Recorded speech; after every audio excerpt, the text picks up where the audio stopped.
Hello, welcome to another episode of Deck Musings. So over the last few weeks, I suppose in some ways I've been leading up to this period in Magic. I mean, we're going to go beyond this, but it is just a really interesting time, I think, in the standard timeline. So last week, we were here.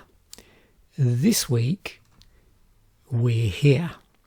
And you can see there's quite a number of interesting things going on. If you look at the card pool and things I've been pointing out in the past to do with the sizes of sets, everything seems to be getting slightly more standardized, excuse the pun, but it's not happening yet. But we're getting into a point where some interesting stuff's going to happen with core sets. So, and this is the first part of it really, but it didn't really fully kick in until we got the next core set, which would have been M11. So last week, this is what standard looked like in this series. This week, it looks like this. You can see it's done the usual thing where we've lost one core set, gained another. But as we'll see in a moment, they did something different after that every time the core sets rotate, where you get this overlap period. But at this point, there is no overlap where there's two core sets together. There's just one. But what is interesting is that notice the size of the core set's a lot smaller. It's more like the size of, in fact, it's exactly almost the size of a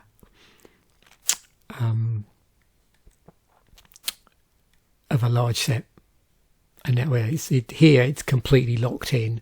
So here, not so much, but then these were sort of a little bit special in some ways. Let me look back and see if I can find a large set. So 281.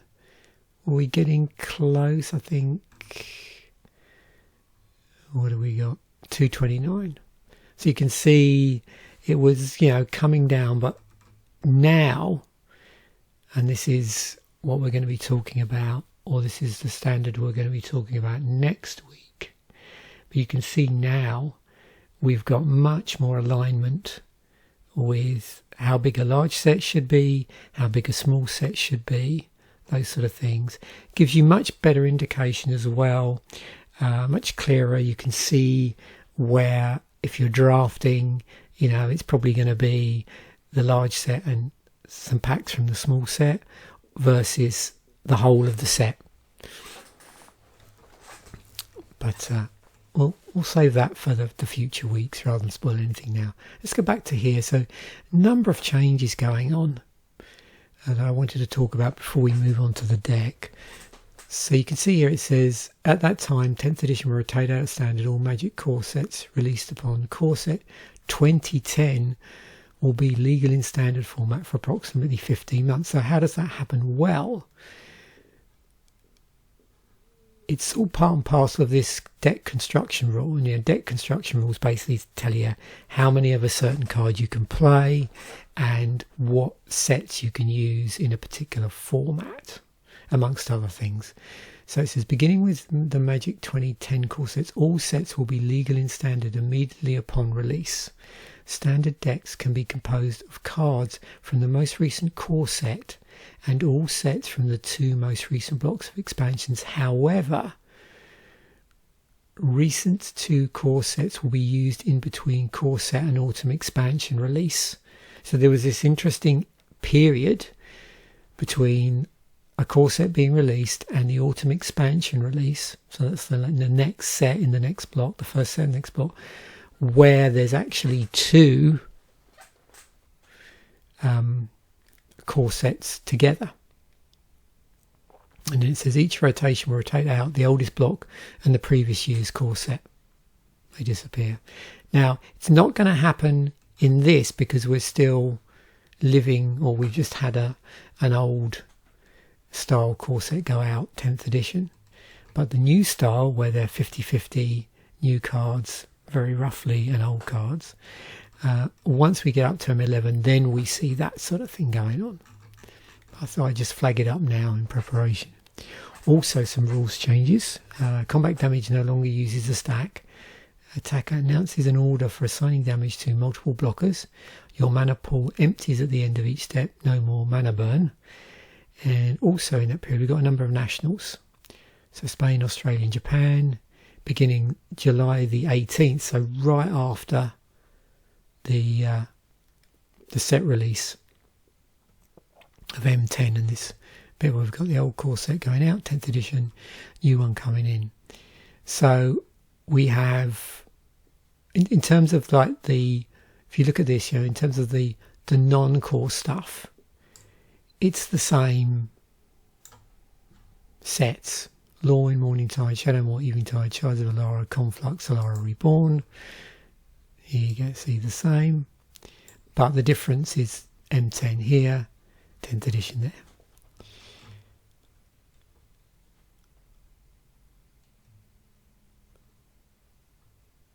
And some various other things about mocks here. Yeah, quite a number of different archetypes and cards and decks, in the meta. Some of which, again, we've seen before, because we were sort of slowly rolling towards this situation with those 4 Lorwyn plus the Lorwyn stroke Shadowmoor mini block shenanigans sitting in standard for quite a while, and also like slowly rolling into standard as well. So you can sort of see still effects of that here, but now we've also got this sort of interesting effect of some new cards from M10, and how much did that change things. Probably in this deck we're going to look at not so much, but it did give us some access to some interesting mana base, I think. That's the thing.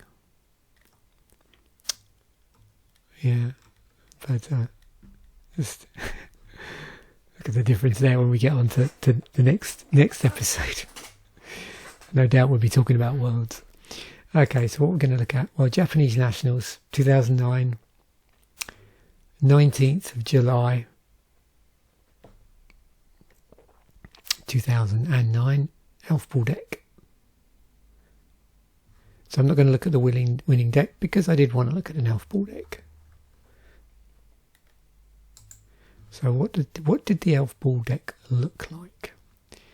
So let us switch to grid format. 36 creatures, and we are going to sort by mana value, so we can see the curve a lot better. Okay, this is a very, very heavy creature deck. So 1 copy of Burrenton Forge-Tender, so 1/1, protection for red, prevents all damage a red source of your choice would deal this turn if you sack it. Heritage Druid, 1-drop, 4 copies of this. It's a 1/1. You tap 3 untapped elves you control, and you add 3 green to your mana pool. So that's from Morningtide.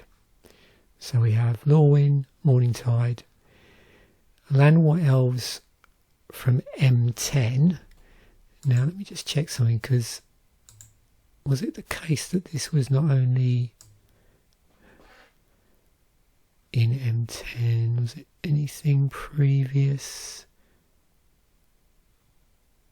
to that? No. It's interesting.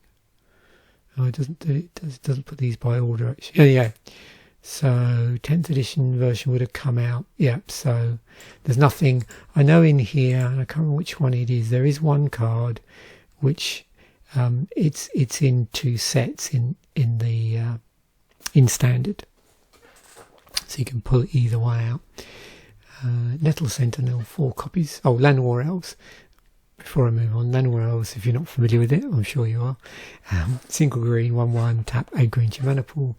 Nettle Sentinel, 4 copies of that. It's a 2/2 for a single green. It doesn't untap during its controller's untap step, but whenever you play a green spell you can untap it. Well, you know, doesn't look like we've got much of a problem there. 2 copies of Noble Hierarch, which has Exalted and can tap for green, white or blue mana. It's 0/1, single green. And with Exalted, whenever a creature you control attacks alone, that creature gets +1/+1 until end of turn. So if you have multiple copies of these, Exalted on the battlefield, then that's gonna stack on the creature that attacks alone. 4 Devoted Druids, 1 and a green, 0/2, add green to mana pool, put a -1/-1 counter on Devoted Druid, untap it. So we got some weird untapping thingies going on here. Elvish Visionary, 4 of those, 1 and a green. When it enters the battlefield, draw a card. 4 Elvish Archdruids, 1 and 2 green. 2/2, all elf creatures you control get +1/+1. Tap, add green to mana pool for each elf you control. So we've got a lot of mana generation here. Then moving into white, we already started off with a white card here, but there's more white in the deck here. 4 Ranger of Eos, 3 and a white for 3/2 creatures human soldier. When it comes into play, you may search your library for up to 2 creature cards with converted mana cost 1 or less, reveal them and put them into your hand. If you do, shuffle your library. We have 1 Cloudthresher, which is 2 and 4 green. It's a 7/7 with flash, reach, and when it comes into play it deals 2 damage to each creature with flying and each player, and you evoke it for 2 and 2 green, or you can evoke it for 2 and 2 green, so you just play it like a spell and you get the ETB effect. And then 4 Regal Force, so 4 and 3 green, 5/5. When it comes into play, draw a card for each green creature you control. Yeah. So where are we? So this is another M10 card. So just going back. Lorwyn, Morningtide, M10, Eventide, Conflux, Shadowmoor, M10 again, Lara. Oops, got the wrong one. Not that there's probably much difference between the two. That was from the list. Lorwyn and then Eventide.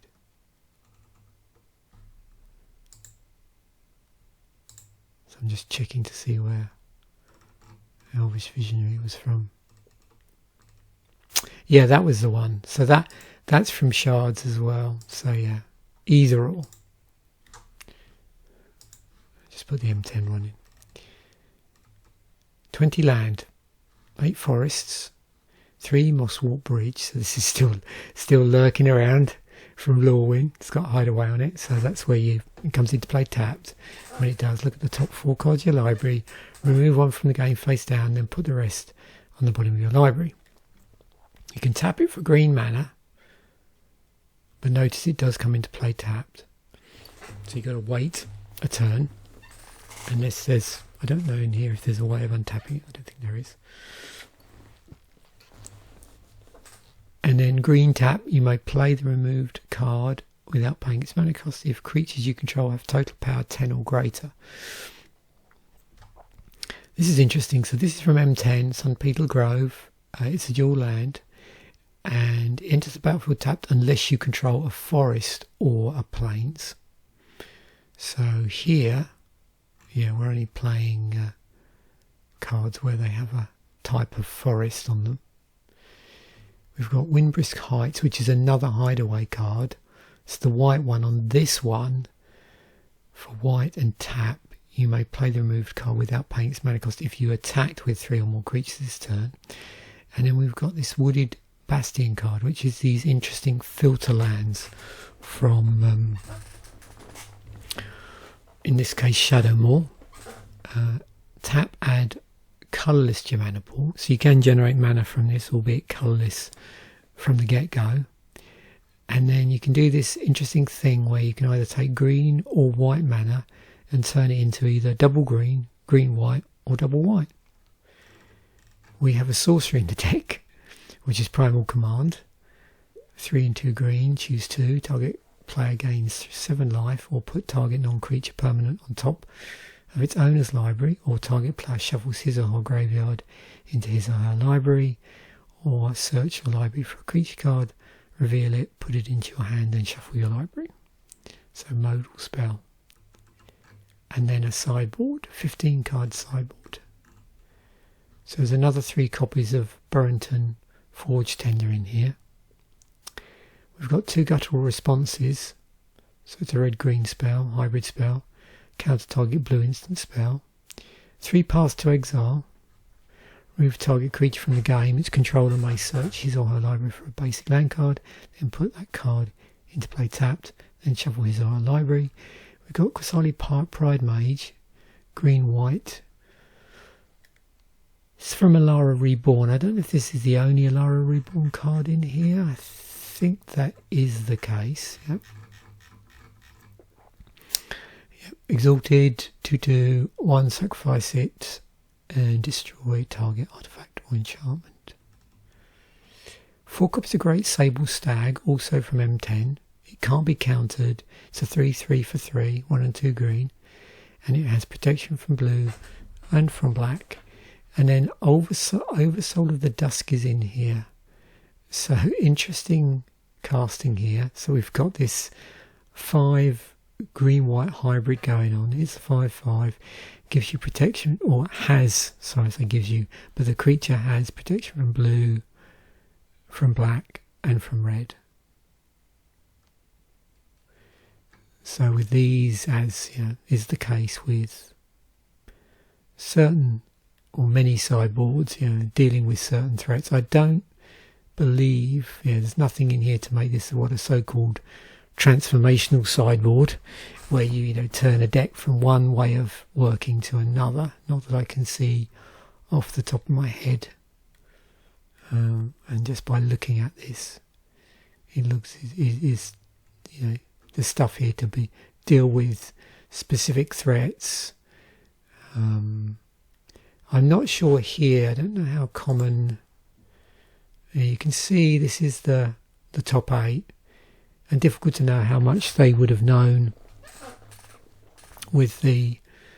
I don't know. Back then, it's difficult to remember how much the sets were spoiled.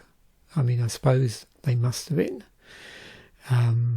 But for people to predict what the standard meta might look like, whether or not you're likely to see a lot of mirror matches, that sort of thing.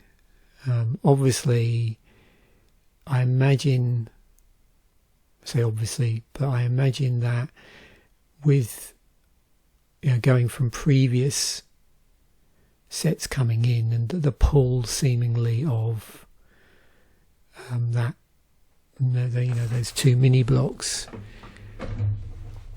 then I assume they were expecting, fairies and elf decks and stuff like that. This is the winning deck, which was Cruel Control. I didn't pick this because there just seemed to be a lot more stuff from, or a lot of cards in here we'd already spoken about. That was the main reason, I think. But you can see, if you sort of look at the land base, we got some interesting stuff going on. Wasn't Gargoyle Castle from M10?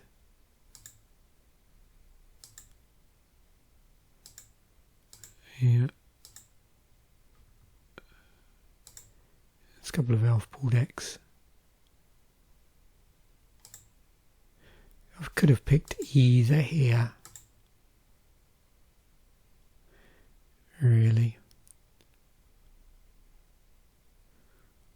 The Cruel Control, Fairies deck again, and good old Lightning deck.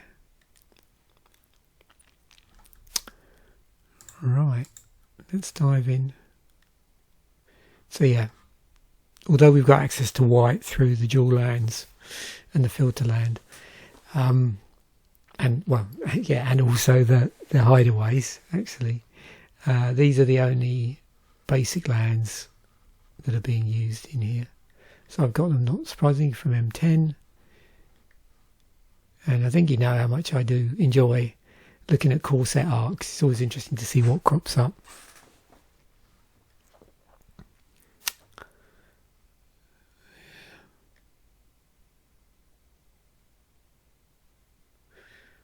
Very cool.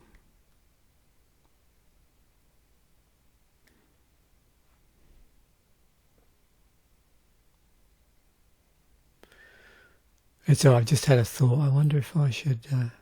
I'm just still trying to decide today, and I will shoot it on the same day. But I'm still trying to decide what to do for the Friday artwork video. Yeah, we'll see. Could go either way. I did have something planned already that I was going to do, but I'll have to look through and find out if I've ever done any M10 stuff, apart from back if I opened any. Let me think about that. Right, here we go. So Wooded Bastion. This is one we have looked at before. Yeah. Cycle of these filter lands. And there's a full cycle. If we look at these,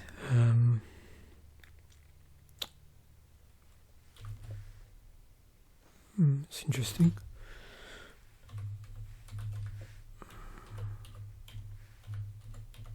I thought I'd been through these. Maybe I did a slightly different search.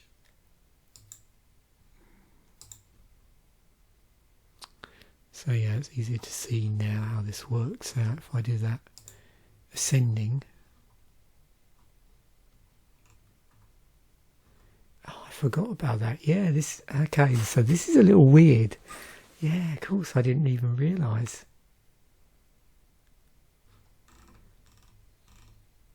So this one did actually originate from Future Sight, but then was reprinted in Shadow War, and they did the whole set. I completely forgot about that. Although knowing me, I don't think I'd spoke about this last week, but who knows.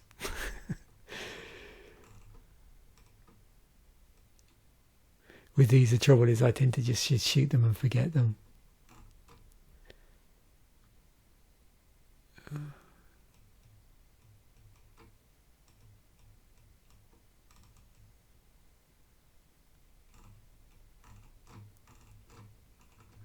Nice artwork.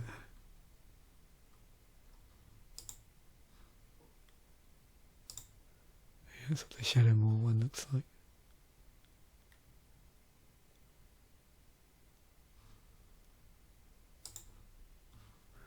There's another search you can do.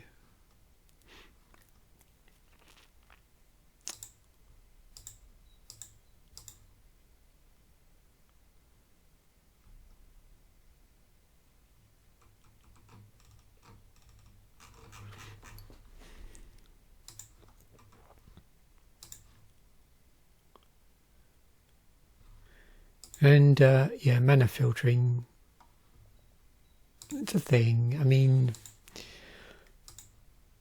if I was just to look at, and I'm sure, yeah, there it is. I'll just revisit this.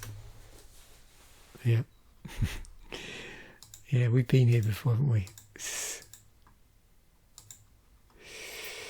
These, yeah.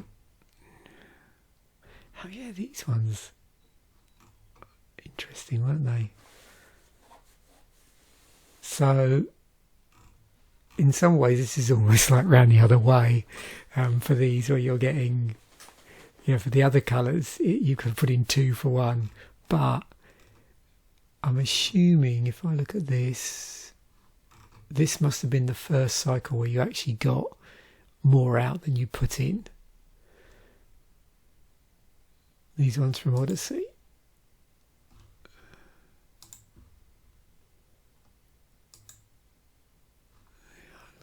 These are nice, aren't they?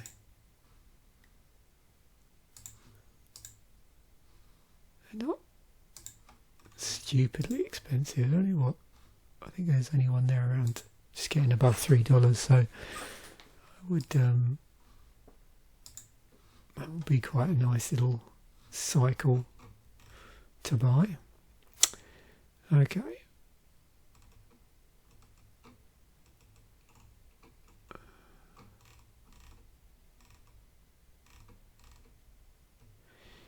And yeah, as we pointed out before, crops up on things like Opal Palace. You got Unknown Shores as well. The problem with this is obviously when you're filtering like this, and you know your source is another land, you're in essence using two lands. So really with these, you know, I'm saying, you know, you're putting one in and getting two out, but the problem is you've got to have some other mana source that's generating that, and that could be a land. In this deck, I mean, it's a mana dork potentially, but yeah, that's the only problem with there. So the problem with these filter lands, where you know you're literally putting one in and one out, yeah, that is a pretty high cost. That's a high cost. But I suppose the advantage is you get to change the land into, you know, useful colour. Oh, here's more of them here.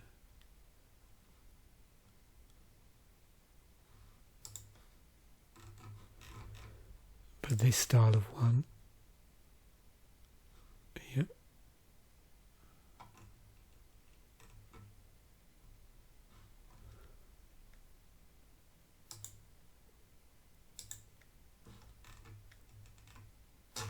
Cool. Yeah, these. So yeah, these first turned up in M10, I believe, didn't they? That was the first appearance, yeah. And then they kept reprinting them through several core sets. Very nice. Yeah. If I go to, yeah, so these, that's right, they're referred to as checklands. And they're checking for the presence of forest or plains. Notice, yeah, and again, it's not saying basic land anywhere in here, so that could be anything where, you know, the land in question has the name of the particular type of land in this area here. So very useful.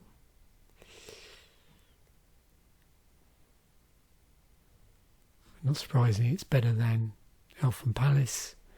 It's better than Tranquil Expanse. So those are those tap lands, but worse than a savannah. Not surprising, but you know, somewhat cheaper than a savannah. Okay, let's have a look. Here we go. So, yeah, of course, we wouldn't have really looked at these before in this series.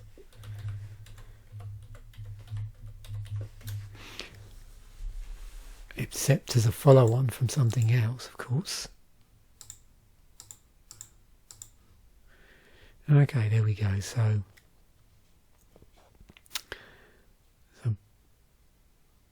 where are we? So there's the cycle, and you'll notice they are allied colours. And then when we get to Innistrad, which is not that far away, I suppose. I mean, what, 3 blocks we go? We're just about going to have Zendikar come in. Then we're going to have Scars of Mirrodin block. And then we're going to have Innistrad. So what, 3 years down the line. And these would be the enemy coloured ones. Yep. Another hideaway.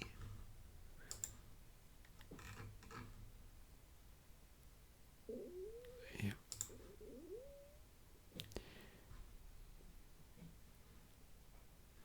There we are. Reprinted a few times.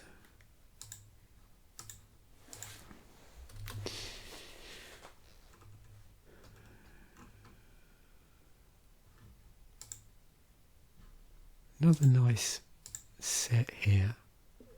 You can see quite a bit of variability in how many times they've been reprinted,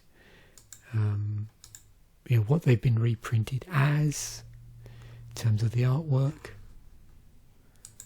But generally the originals aren't super expensive, so if you want a nice little set, another nice little cycle of rares there.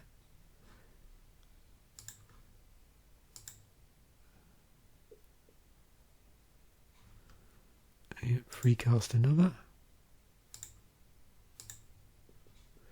And something else we've looked at already as well. And yeah, there's the white one. As we looked at these before, I don't know if I want to go down any particular rabbit hole at this point. We've been down the utility land rabbit hole. Cycle of mono lands is a thing. Is that something I've... Yep. Yeah, obviously the series has been going on for quite a while now, so there's some things here we've definitely looked at. That's funny, yeah. So it does include the original basics, which is pretty cool when you do that search. Oh, there we go. There's the legends. Oh, the Fallen Empire ones. Oh, that's funny. Yeah, I forgot about those. It has been a while, I think, since we've looked at this particular slice through Scryfall. So I'm rather glad I did go down here. Oh, because, yeah, yes. They didn't they? They had both storage lands and these sacrifice lands in the set.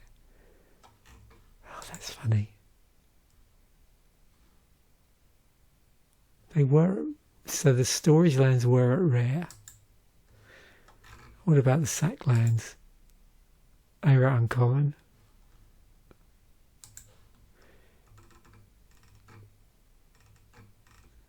That does make me smile.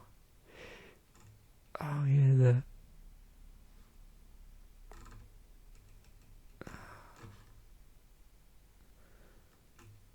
nice. And of course these from, was it Alliances, which had the different utility on them.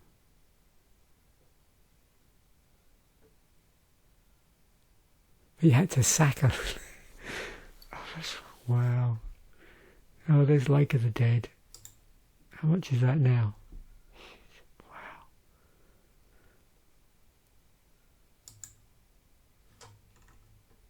I can never remember. I think I have copies of some of these.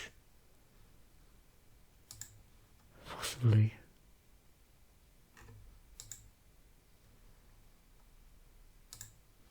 Oh, yeah, I'm not sure now. At some point I need to definitely revisit the old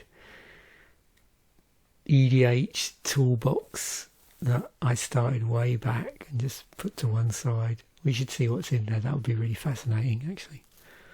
Because I can't remember if I've taken some out. I've now got a separate binder that I started putting together with some EDH friendly cards in. So maybe I'll go through that at some point, but not this week. Yeah, that will be fun. Oh wow. Oh yeah, these. So there's the saga stuff. Yeah, there's the cycling lands. And then these ones as well. And the other thing that was interesting about these, I didn't really start to notice it till, and it really stood out with these. But look here with the bordering, this inner border, yeah. Something I hadn't really spotted.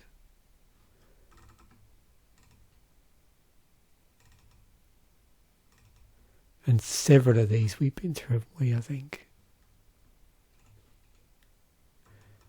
Because I went through and looked at some Acadian Mars stuff and oh dear. I actually sort of keep some of those early magic cards, those cycles of land, particularly commons, actually in the same binder that I keep some of the other little parts of the EDH toolkit that I've put together as well.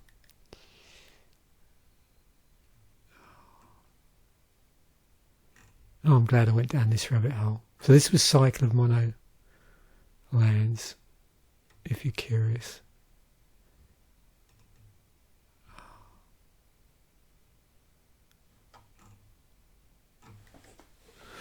I'm just thinking, can I reach the bite now? Okay, I was just curious with these.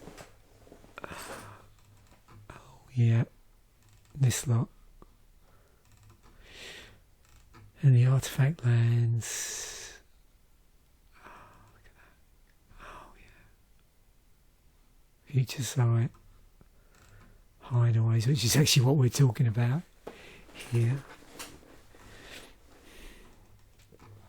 Oh, and then these ones. Did they have a tag on them? What are they called? Oh, just referred to as utility lands.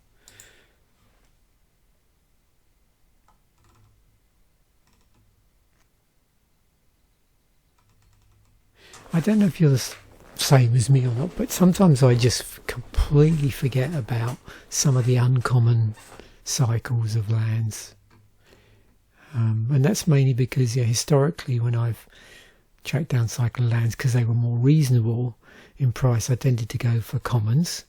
I'm more aware of the rare lands because they tend to crop up in decks and various other things. When I used to watch tournament play on YouTube, but then you get these interesting uncommon lands that often just do turn up in decks, but just because of those sort of two extremes in some ways, I just forget about them. And these I always tend to remember. Like, you remember these Zendikar commons, and then there was that cycle of worldwide ones as well.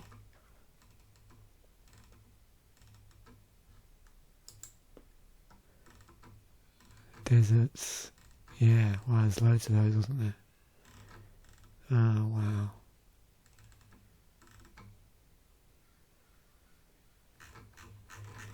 I mean, price-wise, and again, I tend to look at these nice little collections of things. If I do... No. Sorry. Yeah. Well, I know the limited edition ones are going to be very expensive.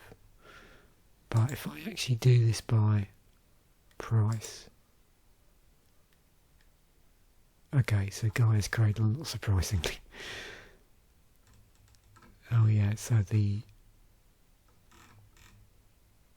Urza land, Lake of the Dead, and then we got the Betas, okay.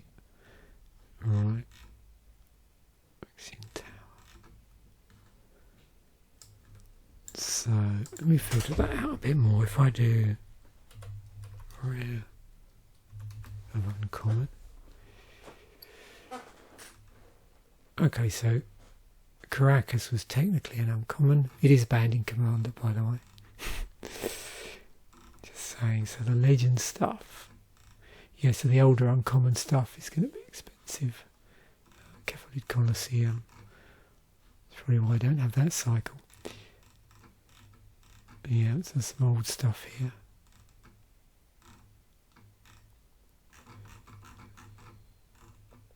So as long as it's nothing from Odyssey legends at uncommon, you should be good, because the most you're going to have to pay is $3. That's the most expensive one. If you wanted to start putting together a little uncommon collection of mono-coloured lands. What's the common ones, just out of interest? Surprisingly, those. Ancient Den, $3. Yeah, I did know these could be quite expensive. Oh, and the snow-covered lands. Yeah, because they'll be in here. But generally, you know, you're pretty safe putting together a collection of, you know, common land cycles. Okay.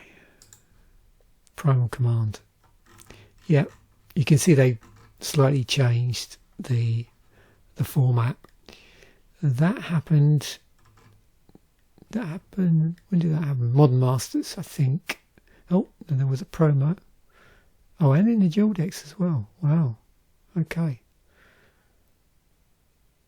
So they did do that then. All right.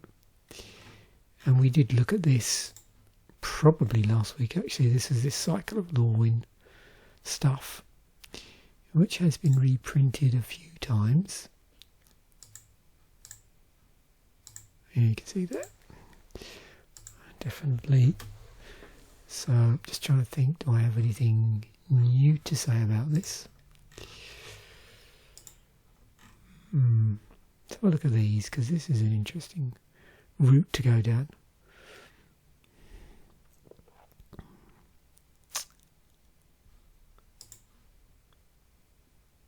Oh, there you go. I forgot about that.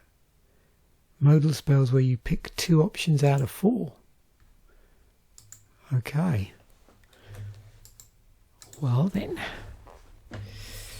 Yeah, always remember to look at those inherited tags.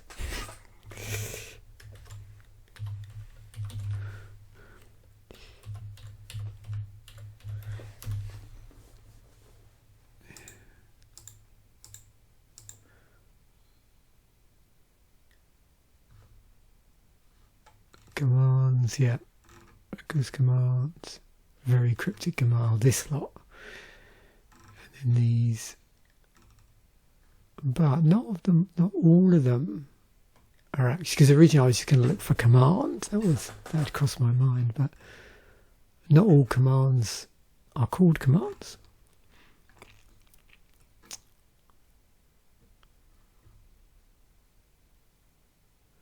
But is that the case? I'm trying to find one that's not from an unset. Titan of Industry, Streets of New Capenia. Oh, there is a Kozilek's command. Surprise, surprise, it's an X spell. Devoted Druid from Shadowmoor. This looks interesting. Oh, okay. Oh yeah, the whole untap. Because wasn't there an untap symbol as well at that point? It was used on certain cards. So we got a little bit of a mini cycle going on here. Not the full thing.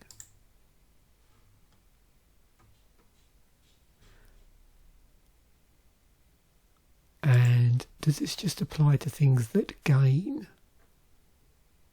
-1/-1 counters. Yeah, it looks like it is. Because otherwise we'd have a ton of poison and various other related stuff, wouldn't we? Yeah, I've noticed this on other cards. Oh, see there, yeah, there's an untap for moving a counter.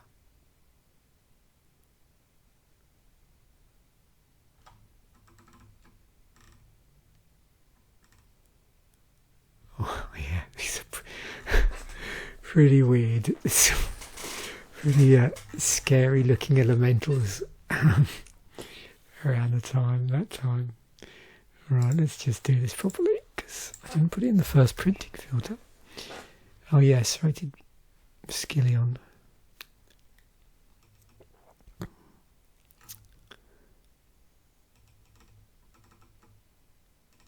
But yeah, it's an interesting way of sort of controlling what, like an ability.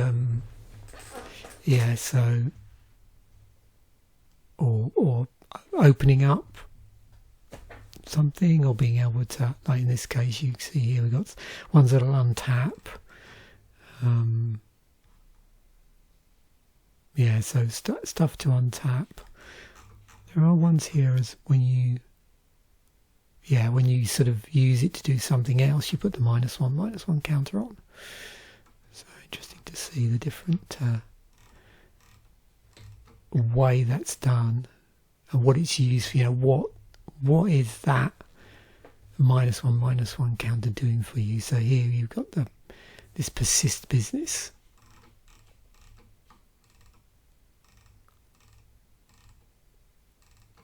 So there are a few here for persist. Obstinate Gargoyle.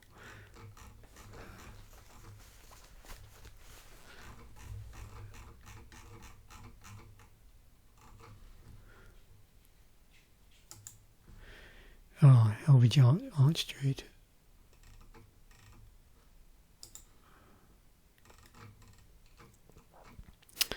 Okay. Adds multiple mana.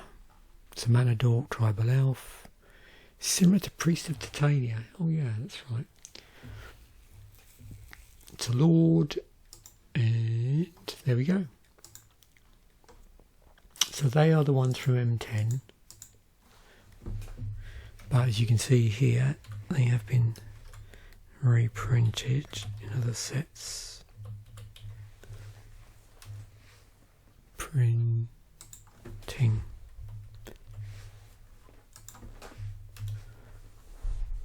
Yes, Goblin Chieftain.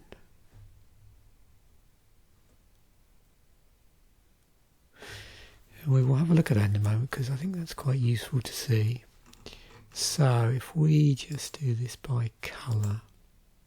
Captain the Watch, Merfolk Sovereign, Cemetery Reaper, Goblin Chieftain, Elvish Druid, so elves, goblins, zombies, merfolk, soldiers. And the other thing I wanted to do is this. So you can sort of see where this is cropped up, if it came from anywhere. So reprinted for 2013, and then there's a whole load of variants in Fallout. Was also in this dual deck. Assume it was in the Elspeth deck. Merfolk Sovereign, reprinted in 2011. Which also did have a cycle in it, but looking at this, they must have like mixed that up a bit. That was in 2012. And Goblin Chieftain.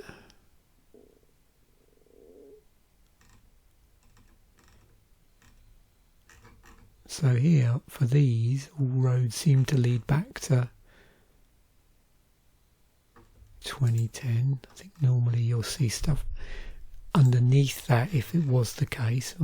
It's not as if we got filling up the whole thing. Yeah, so they all started there. I mean, this...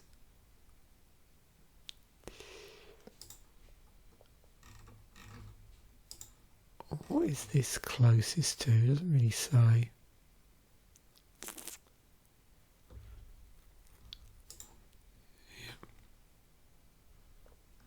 So there's loads of these through Magic's history that, you know, all have some ability to pump or enhance, whatever, a particular type or colour, or I think it's mainly those two. I can't think of any other. I mean, sometimes it's combinations of things, like it's multiple different ones. I don't know if it extends to other things as well. creature type. There is one. Oh yeah, there is one that does. Yeah, that's the artifact creatures as well. So, I mean, that is it's interesting that way round. It's, you know, a super type, isn't it, in relation to the creature, as opposed to a subtype in relation to the creature. I think that's how you can think about it. Oh, Death Baron. Yeah. Heritage Druid. Wow, it's not been reprinted many times. Wonder why.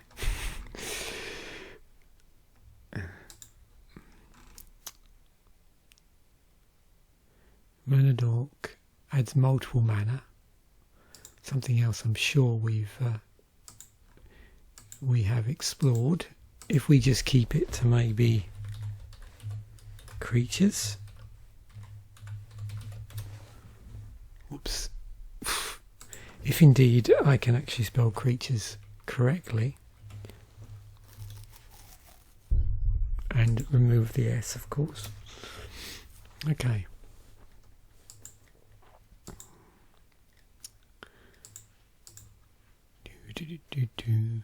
Oh wow, yep. Priest of Yulmoth. Good old apprentice wizard from the dark. Yeah, nice bit of filtering going on there. Single blue. If I give you 3 colourless. Oh, how much is that? $4. I love with legends, like I suddenly see these legendaries come up which I haven't, you know, I just don't recognise because there were just so many of them.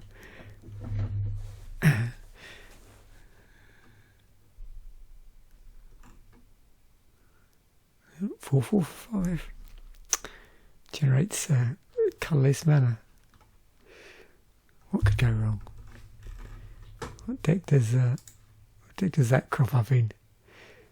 26. That's funny. I always love seeing what the average deck looks like.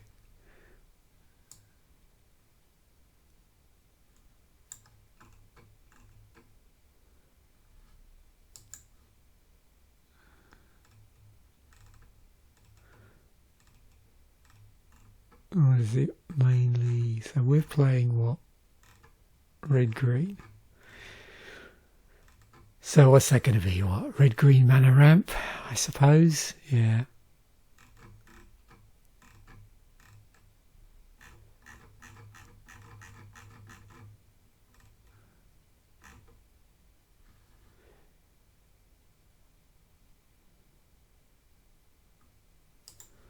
So similar. Oh yeah, because you're probably going to want to play on that or something like that, I should imagine.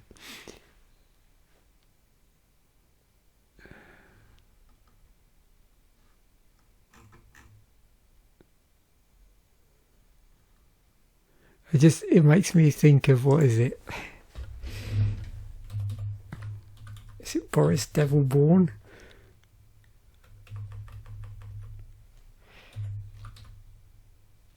There it is.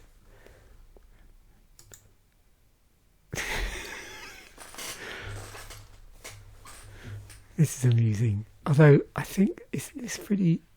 I think Boris is pretty pricey, isn't he, or not? I really have gone off down a sidetrack now. We've done a Boris.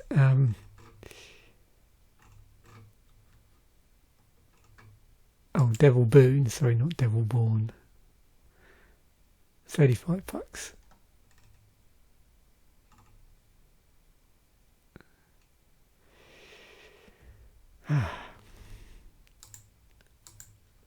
Right, yep. Llanowar Elves.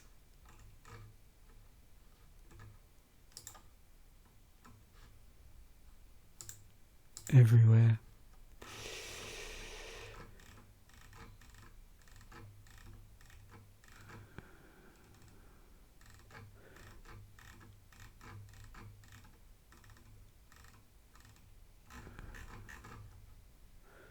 suppose it's one of those cards up there, what with Giant Spider, where it's probably for me, one of the most like recognisable cards. Just the name.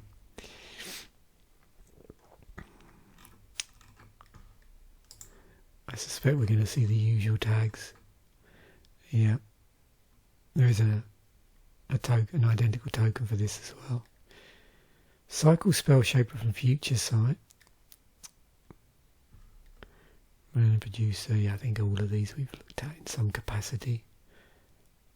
Druid of the Cowl. So there's quite a number of stuff like this, which is, it's a single green, tap, add to your mana pool. So, if you're looking out for like a sort of straight functional reprint, then yeah, Elvish Mystic. But then there's other cards which may be slightly more expensive but have better power toughness, better stats. Findorn Elves, another functional reprint, or ones that are sort of scaled up versions, so 3 for 3 that generates 3. That one we saw mentioned before. And you got things like Woodland Mystic, slightly more expensive basically.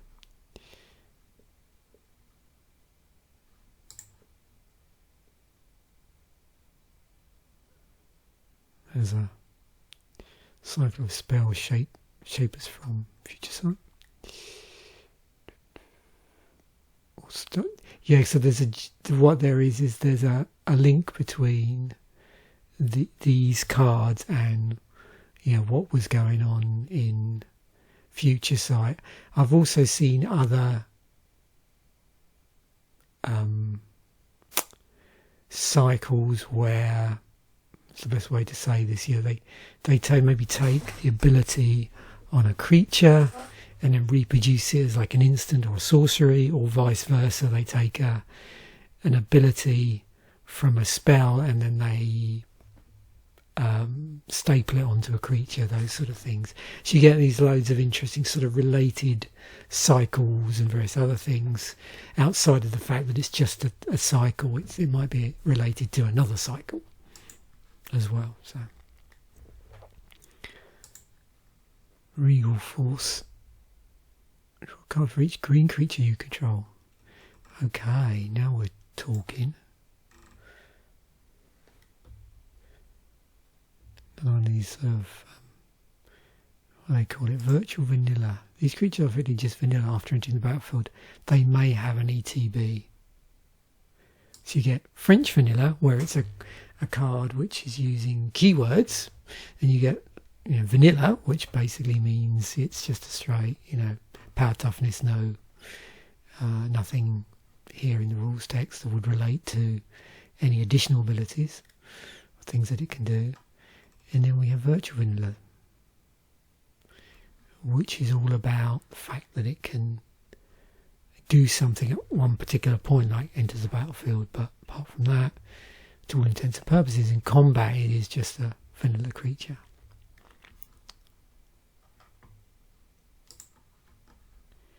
And if you look at this sort of thing, again, something a rabbit hole we have been down before, but if I do,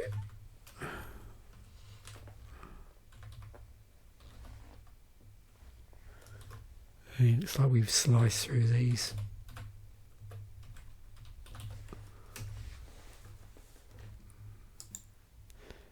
So there are a number of creatures in on, but it goes back quite a way. It says the X's below are the number of non-wall creatures on your side, including Warlord. Thus,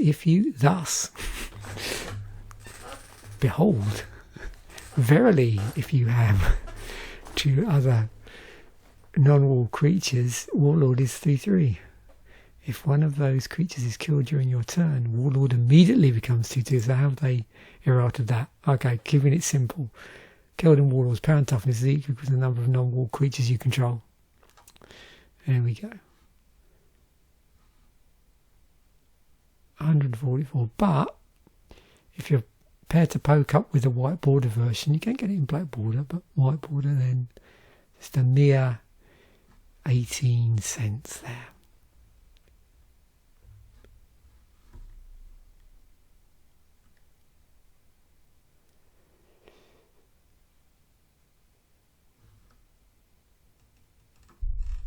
I wonder what.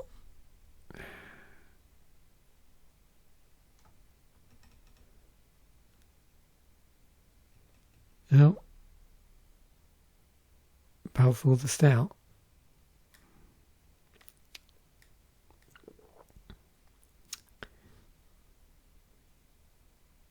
Oh, of course, yeah, these are gold eyes as well.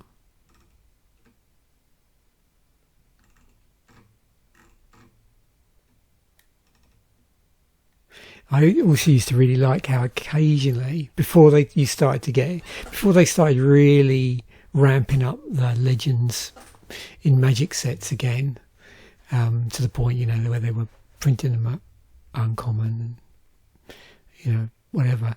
How when I used to open the Dollarama boosters, you'd always get this really like niche. If you were going to see a legend, and we're going back a number of years here. Yeah, particularly in a period when, even though your modern cards have been out for a while, you still got like old cards, but occasionally you get this real like niche legend that would crop up, and these cards sort of make me think about that quite a bit actually. Okay, Ranger of Eos. Oh yeah, so this is these sort of cards that tutor for small creatures are always pretty interesting. Oh, I always forget there's this dog here with that. Look at that. That's pretty cool, isn't it?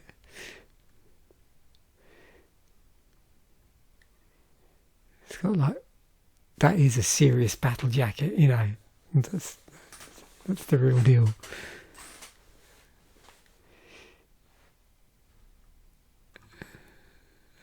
So it was an invitational card. Tutored hand, tutor CMC.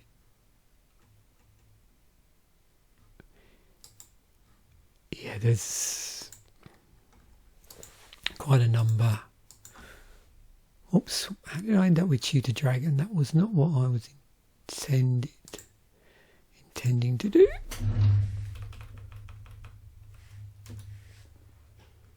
Okay.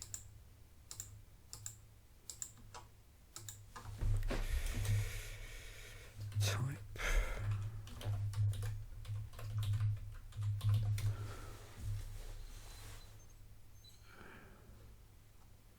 Oh yes, a lot of these. Imperial Recruiter. Oh yeah, of course, all this stuff. Which scaled real nicely. And the Mercenaries as well, which we've had a look at before. Yeah, wow. That was really, you know, of its time, wasn't it? That whole thing. I don't know how much we saw that again. I mean, there was ones to do with tutoring certain types of, or subtypes of creatures, but not where it cared so much about the CMC. Oh, you got Fauna Shaman, haven't you? Brutalizer Exarch, Shadowborn Apostle, Ranger Captain of Eos.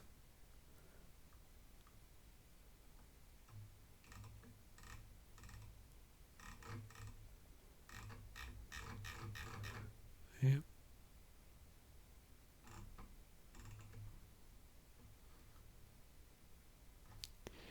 What was that from? Lost Caverns of Exile. That's right. Okay, Nettle Sentinel. Cast trigger U, okay. So, this cycle of untappers from Eventide, again we've seen that it was a thing. Nettle Sentinel was actually reprinted for Masters 25.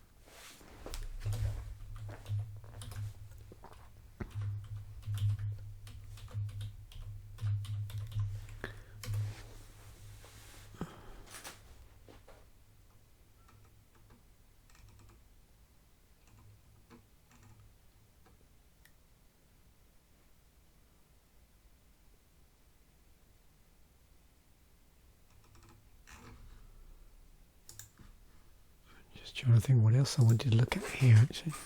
Oh yeah, this. Cast trigger you. Oh, okay, yeah. So when it's cast, yeah, it triggers you. Okay, yeah, I get it. Makes sense. Now. Does not untap. Oh, okay, yeah. Let's look at these.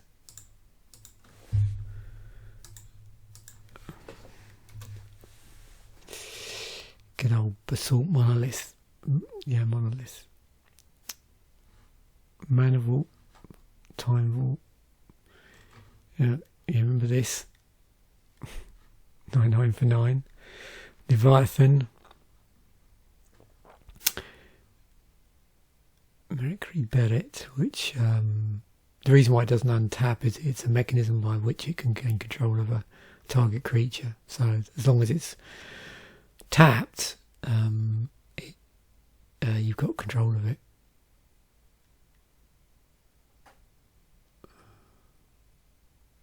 Interestingly enough, if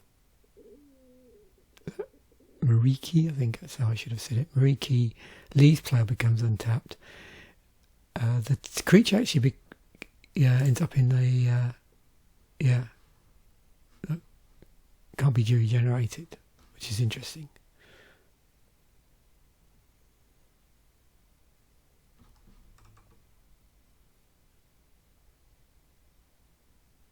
So have you got a way of untapping that fairly easily? Okay.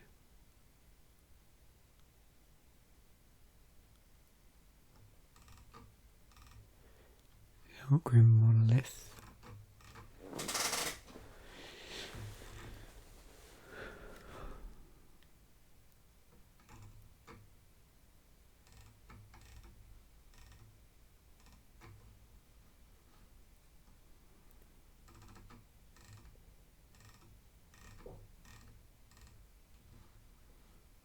Charge Colossus.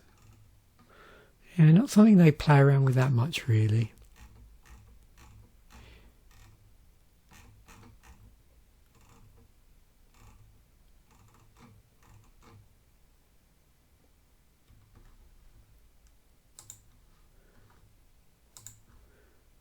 Elvish Visionary. So yeah, this was the one that was also in shards, and it's sort of cropped up in a number of core sets here and there, if you consider Magic Origins to be a core set, I suppose. Jewels of the Planeswalker, yeah, it was in one of those decks as well when they released the in-paper promo decks for those.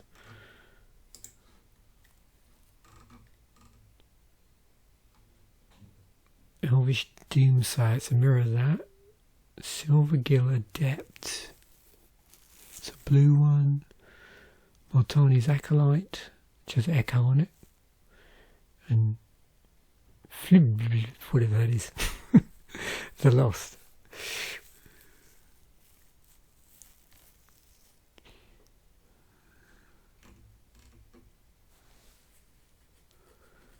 Flavours of vanilla. What's that? Magic has various flavours of vanilla. Bizarre. One keyword. Okay. Huh. Cool. So it looks like that search has all the flavours of vanilla, maybe.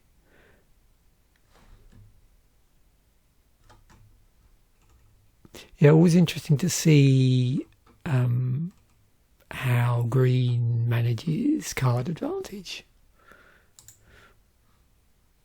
Noble Hierarch from Conflux.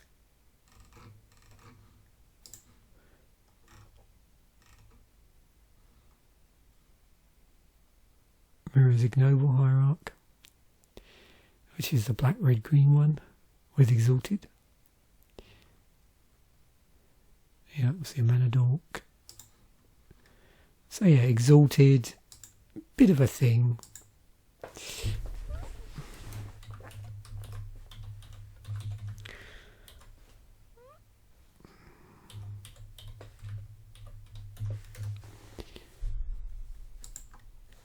There's seem to remember it being in... I'm trying to remember if it was in like a intro deck or not.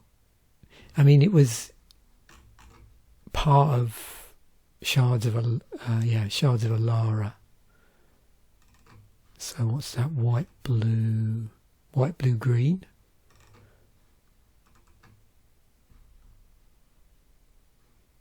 And then we saw it again in Conflux, and then in Alara Reborn. So it did spread throughout the block.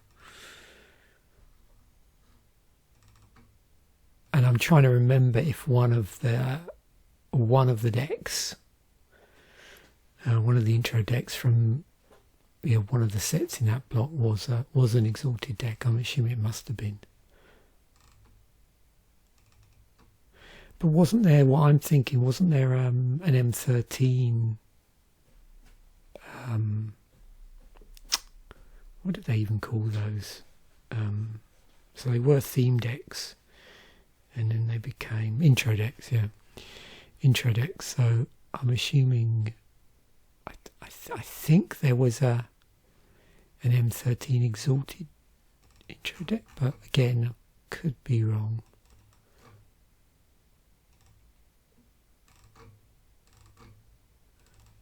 Yeah, I just have this memory of me picking up one, but I know it wasn't this, because I didn't buy any intro deck stroke theme decks from this block. I'm trying to remember the point at which they went from being theme decks to intro decks.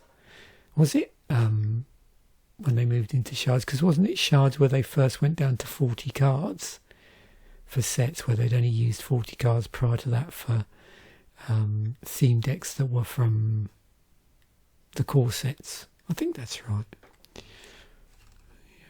So,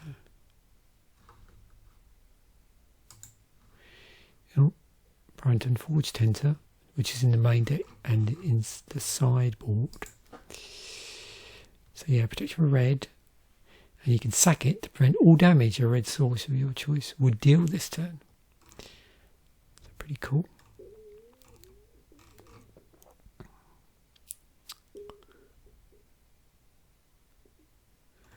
And there was I think one copy in this deck, so you can see it's being sort of main decked. Must be perceived that there will be some sort of threat. I mean, I suppose it's pretty cool, pretty good to try and run something to deal with red removal. And if you only got one copy, that would be, with an unmodified deck, fairly late game, just statistically, in terms of you would have pulled this. But then, of course, you can up the count because it was in the sideboard.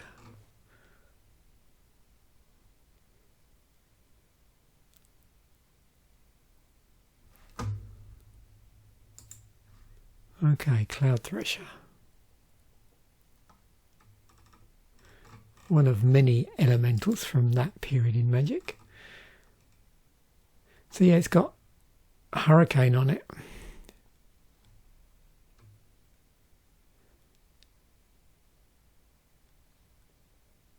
So it is interesting, isn't it? You've got something in green, and it's doing a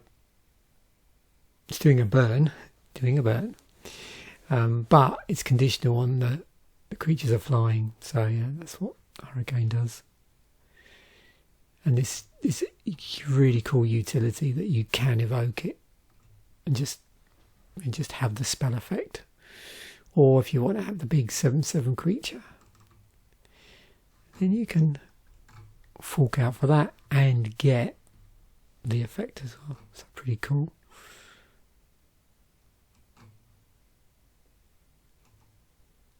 I wonder if I can find any videos of the tournament. I don't know if I'll be able to.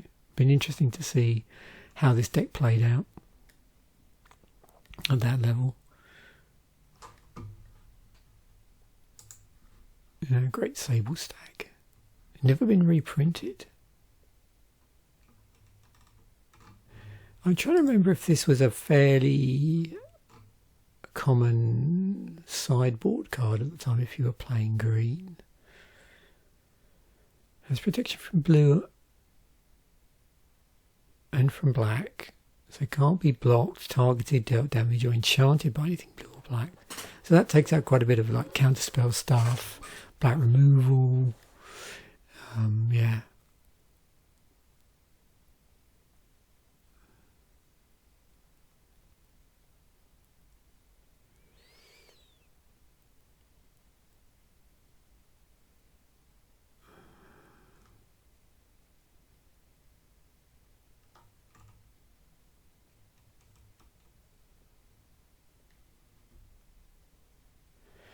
Just deciding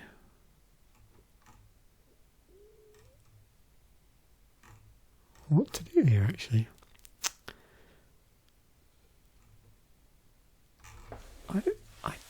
I'm always curious actually at this point on the curve where you've got so CMC 3 colouring green and it's a 3.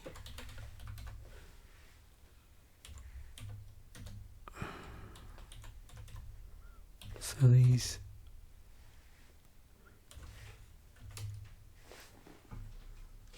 three power toughness for my okay, a little bit specialised. Still have 67.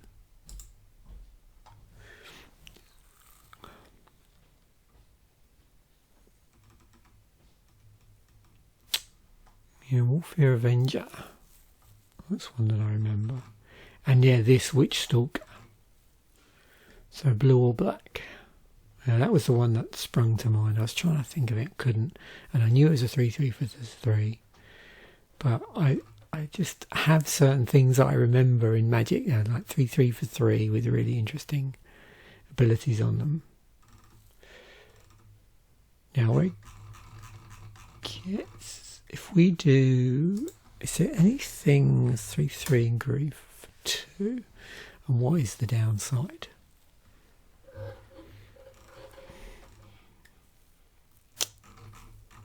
$19.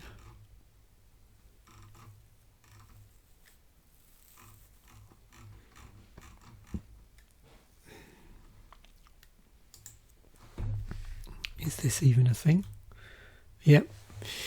Yep, Rogue Elephant.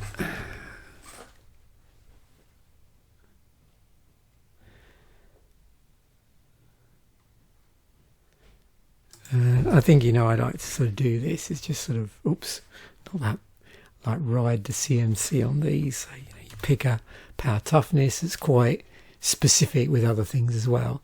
And then you just ride through the curve. So just to see where the bump is. Okay, so there we go.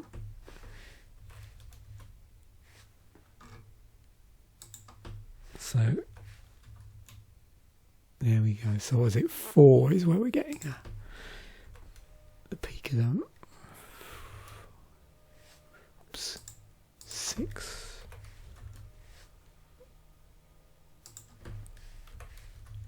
Yeah. Okay. There you go. So 4-drop 3/3s, lots of interesting thing. I mean, there's some where they might be just underpowered, but other things, it's always curious to see what might you get for that. Potentially like 1 extra mana. Okay, what else? Path to Exile, which we've looked at on previous weeks. Another really cool sideboard card. Also, you know, obviously it's going to be main decked a lot of times. If you just, particularly if you're in white and you're you want some removal. Remove target creature from the game. Its controller may search his or her land for a basic land card. Put that card into play tapped, then shuffle his or her library. Ramp, swap removal, enter battlefield. Yep. Oversoul of the Dusk. I'm not sure if we looked at this one. Was this part of anything in particular? So it was a cycle of avatars. Okay, so we have, because of course, yeah, it was these. Sometimes with the names, I forget about this. So they don't have like they're always of something, but what they are and what they're of changes. So Godhead of War, Ghast Lord of View, Demigod of Revenge, Deus of Calamity, Oversoul of Dust, Divinity of Pride, Dominus of Fealty, Deity of Scars, Noblesse of War, Overbeing of Myth. And they were sort of spread over Shadowmoor and Eventide. And it's always interesting to sort of track down these hybrid cycles as well in, you know, across those two mini blocks.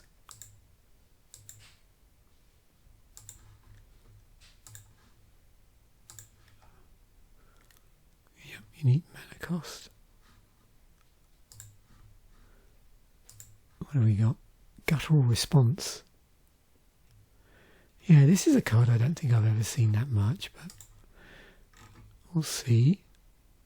Similar to Avoid Fate. Very specific. It's counter target blue instant spell. And there's a number of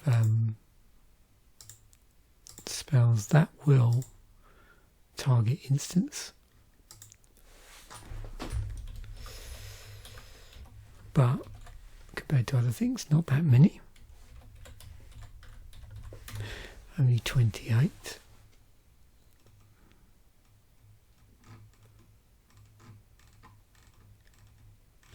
Dispel's the one I always tend to think of. There was on Bant Charm, Guttural Response, combined up with other things as well, like Swan Song. Swan Song.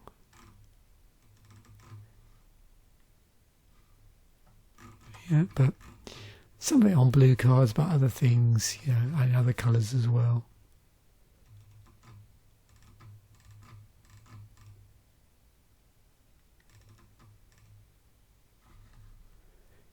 And then finally, Qasali Pridemage.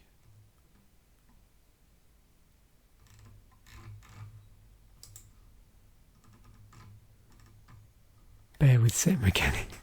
Got to have a look at that, haven't we? Yeah, another exalted card. Not part of a cycle.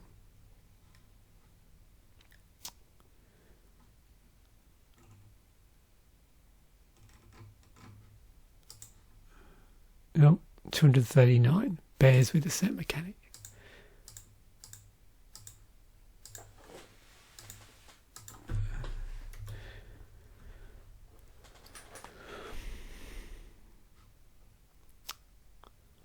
Starting with this, Fallen Ascari, 2 for 2.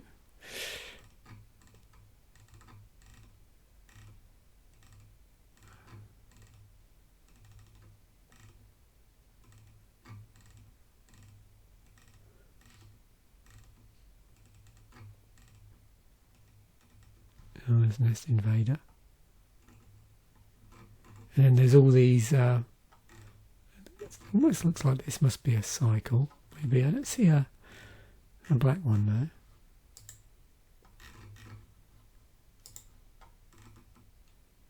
there. Nope.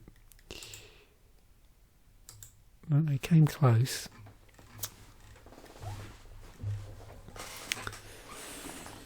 Oh yeah, these.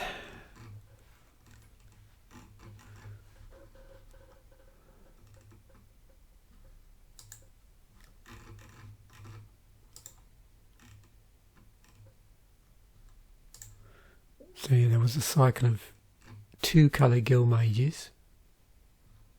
See.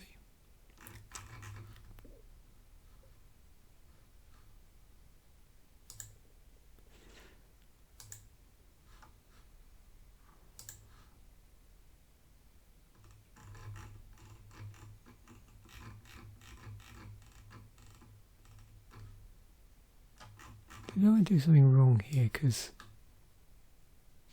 no, okay. Oh, maybe because I see, because it's set mechanic, isn't it? So maybe those aren't considered to have set mechanics in them. It's a bit strange there, they're not all there though. But anyway. I don't know, again, I'm not sure with some of this how extensive the tagging is.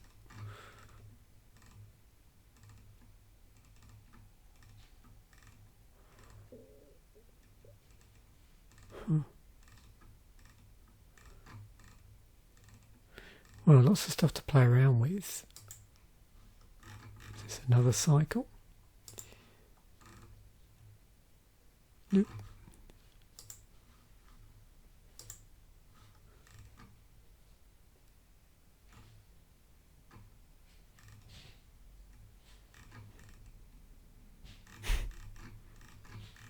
Very amusing.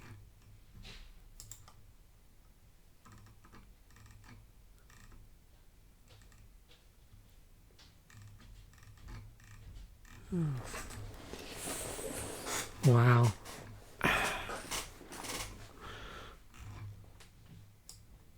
Yeah, it was interesting to just sort of sit here and go through some of these, what would you call it, like composite tags, see what's going on. Cool.